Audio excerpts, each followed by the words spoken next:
अक्षरशः नको नकोसं करून सोडलेलं होतं हो या रावणानं. सगळे यज्ञ याग बंद पडलेले होते. काय करायचं काही कळत नाहीये. पण त्यांना माहिती होतं तुमच्या विना आम्हा नाही कोणी.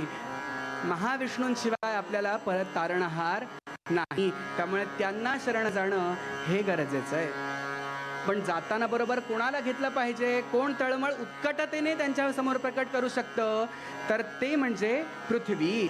म्हणून ऋषींनी त्या पृथ्वी मातेला विनंती केली की बाई ग, तू आता आमच्या बरोबर ये प्रभूंसमोर तुझी तळमळ व्यक्त करण्यासाठी.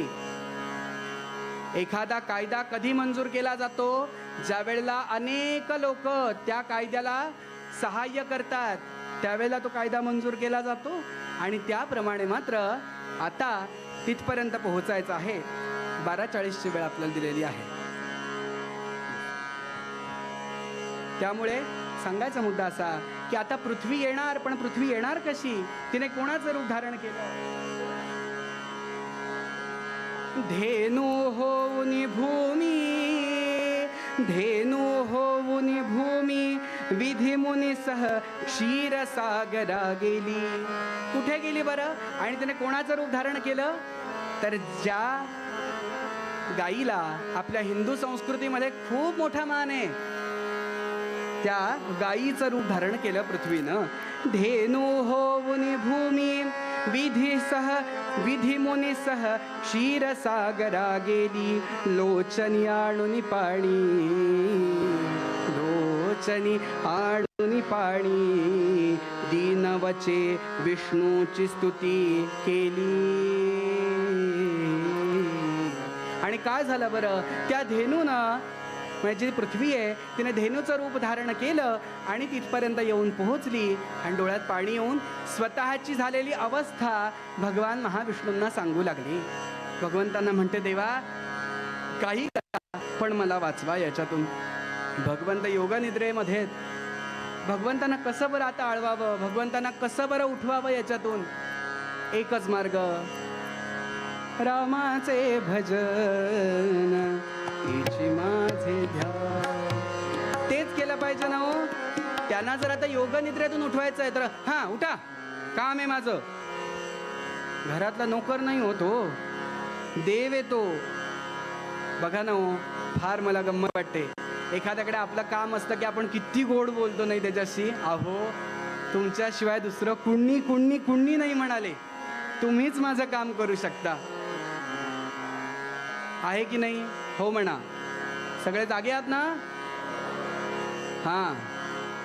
सांगायचा मुद्दा असा की अशी पृथ्वी मात्र तिथपर्यंत आली आणि विनवायला लागली भगवंतांना की भगवंता तुमच्याशिवाय दुसरा तरण उपाय नाही. तुम्ही जर काहीतरी केलात तरच माझ्यावरचे हा जो अन्याय आहे, जो अत्याचार आहे तोच थांबू शकतो.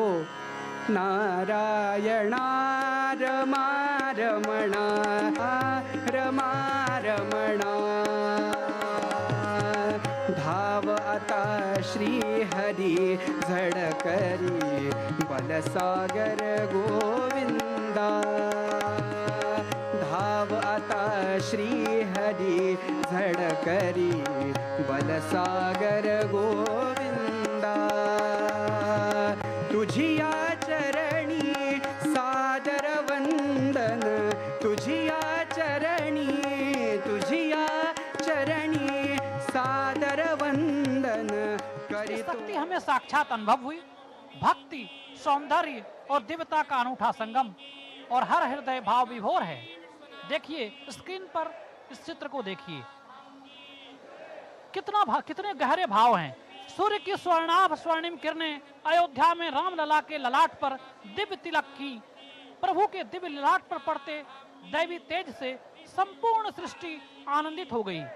किंचन मात्र भी संदेह नहीं कि सृष्टोत्पत्ति से लेकर इस क्षण पर्यंत इस धरा पर जो श्री राम के दिव्य क्षण रहे हैं, यह उनमें से एक था.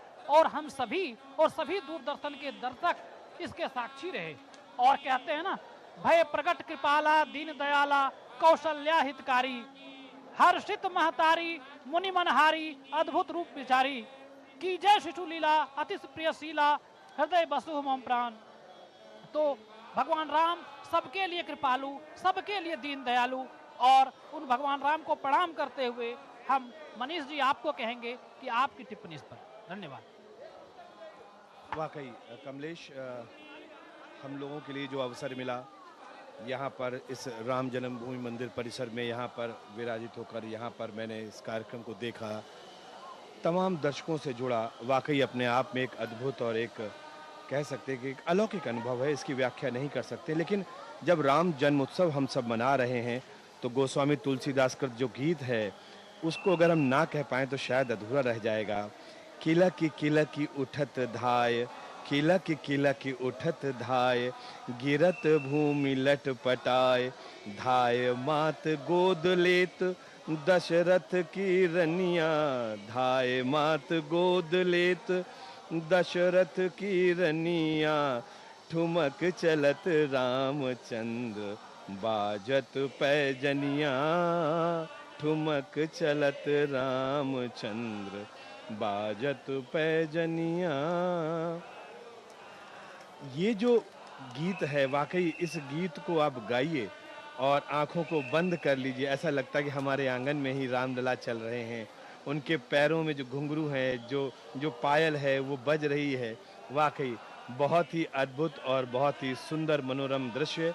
हम सभी ने यहाँ पर राम जन्मोत्सव को मनाया, हम सभी इसके साक्षी बने और इस पूरे के पूरे विशेष प्रसारण में तमाम हमारे जो सहयोगी रहे हैं, वरिष्ठ कनिष्ठ, उन सभी का बहुत बहुत साधुवाद कि उनके सहयोग से हमारा ये विशेष प्रसारण संभव हो सका।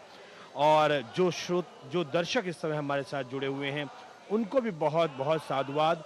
दूरदर्शन के परिवार की तरफ से श्री राम जन्मोत्सव की असीम शुभकामनाएं। परमात्मा आप सभी का मंगल करे, शुभ करे, समृद्धि दे और आपके जीवन में। लोकशाही मराठी ऐका, पहा, जागरूक रहा।